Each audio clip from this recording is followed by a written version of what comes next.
It can be hard to stay positive even in life's darkest moments, but that's what a family is doing after one of them suffered a stroke nearly 4 years ago. And get this, she was only 30 years old. 18 News reporter John East Washington has more on how the family is spreading a message of hope. I never would have thought this would happen to me. Right. I was in perfect health.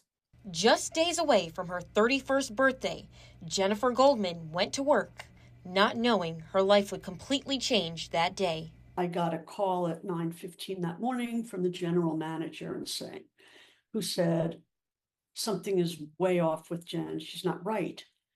She said it's almost like she has dropped acid, like LSD. But that wasn't the case. Goldman was suffering from a stroke. She doesn't remember much before her recovery process began, but to her family, Initially, Jen, it's sort of like everything in Jen's brain was profoundly jumbled. And I sort of thought about it as like a file cabinet. 3 years later, and Goldman is still recovering. There are some days where I have great days, and there are other days where it feels like disaster. It's very difficult for me to walk all the time. I have devices that I use that are on my legs.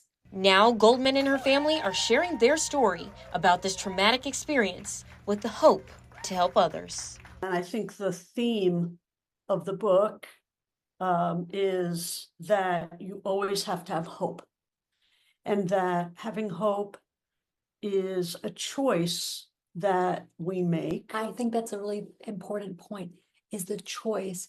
You always have a choice to write your story. John East Washington, 18 News. Goldman and her family are co-authors of the book In the Face of Catastrophe, How a Traumatic Brain Injury Became a Blessing, where each member tells how this event was through their eyes. You can buy it on Amazon and at other places.